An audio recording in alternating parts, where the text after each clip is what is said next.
MC for the day, Irishman Speaks, Conor. Well, well, well. Isn't it amazing what you find when you're out walking the land? A camera right here in front of me, in the middle of the highway. It's unbelievable. Does it work? It does. Let's see.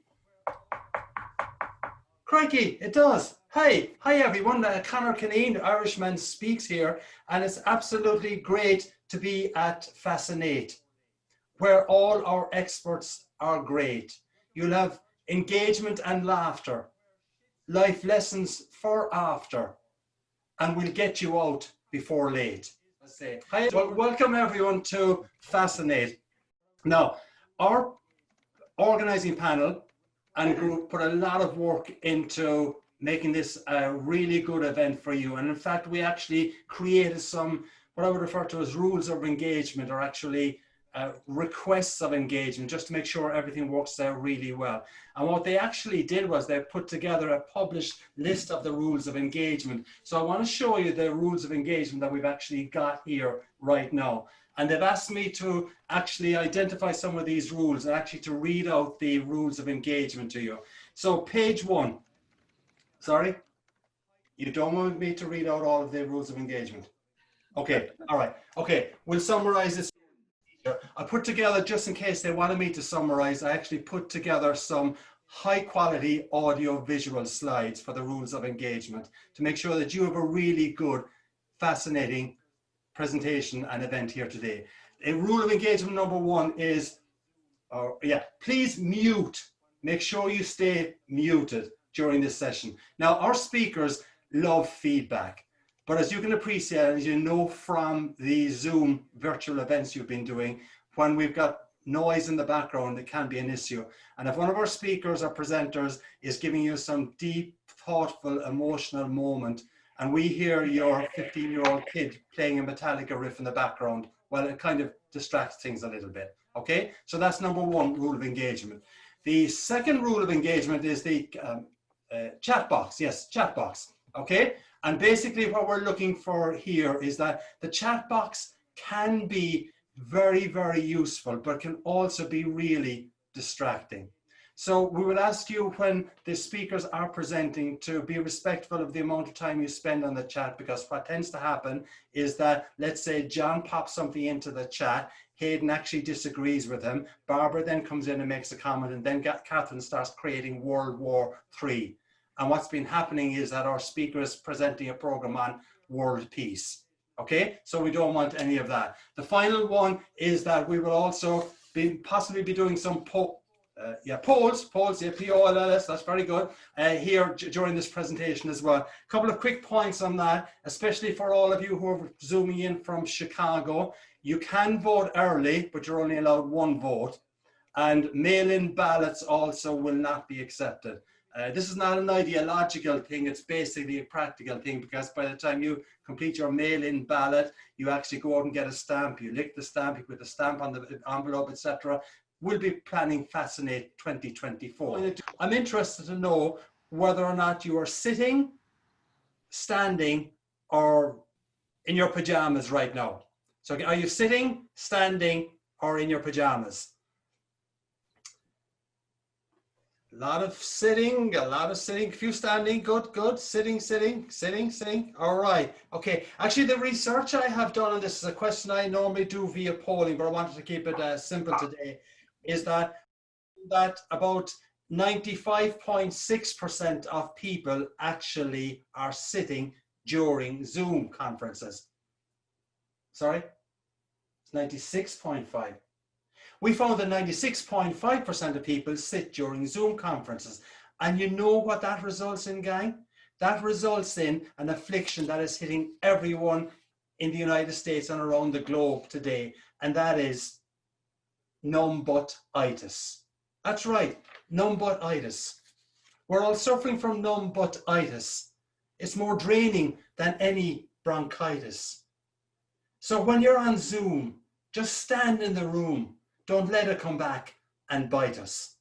The question I'm going to give you is, what social media platform do you spend most time on? What social media platform do you spend most time on?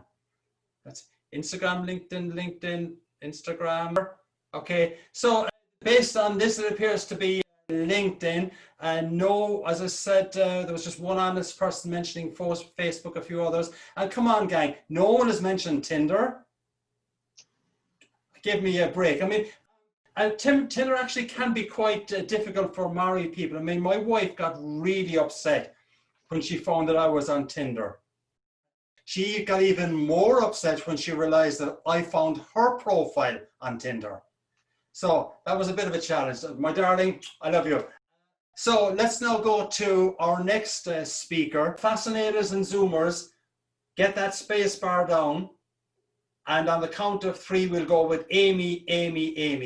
And welcome the award-winning engineer, artist, and a born-again coffee drinker, Amy Sagami. So space bar down, 1, 2, 3. Amy. Thumbs up for Amy Sagami. Thank you, Amy. I really appreciate that message on flow. What can I say? This lady, she talks about flow to make your day really glow. Through turbulent times, she provides paradigms. To her, we say, chapeau. Okay. So there, by the way, you have, gang, you have an Irishman based in the United States complimenting a lady from China with French. Hey, it's a multicultural society that we're in. Now, what can I say about William? When your sales are kind of boo-hoo, Bill G, he drives revenue. Your sales will be jumping. Your team will be pumping as you gain many clients, brand new. Thank you, Bill Gertine, for that excellent presentation. What I would like now to see is just to understand the demographics a little bit with one very simple question. So if you go to your chat box, I would be interested to know, what was the first concert that you attended? What was the first concert that you attended? Elton John, REO Speedwagon, Chicago, The Who, yay, The Who again, James Taylor, Donna Marie Osmond, Ray Charles, Stevie Ray Vaughan, Maynard Ferguson, Black Sabbath, yay! All right, Beatles, wowee, U2, Sinatra, very good. Right, quite a comprehensive Gregorian chant from Rome, from Kevin O'Connor. All right, Dire Straits. All right, we got quite the selection here. I do ask this question on a regular basis, and a couple of weeks ago, someone popped in that their first concert was Mozart. Now, it was to a program, all right, for senior citizens, but I thought that was a bit over the top, I gotta say. But let's now go to our next presenter to educate, motivate, and to fascinate you. And next up, we have Jeannie Walters. So fascinators, what I would like you to do is to hit that space bar, and we shout out Jeannie on the count of 3. 3 times we'll do it. Hit that space bar. 1, 2, 3. Jeannie. Give a big thumbs up for Jeannie Walters. Thank you, Jeannie. One of my favorite customer service or customer experience stories relates to, you know, those things that, what are they called? Planes, yeah. You know the planes we used to fly on before COVID? A flight attendant walking down says to a passenger, would you like lunch? To which the passenger responds, what are my choices? To which the flight attendant responds, yes or no. Right. Fly the friendly skies. Okay. Thank you very much, Jeannie. I mean, what can I say about Jeannie? When you're looking for fewer ruined days, achieved via many, many small ways, give Jeannie a call. She sure will enthrall your clients. She will amaze.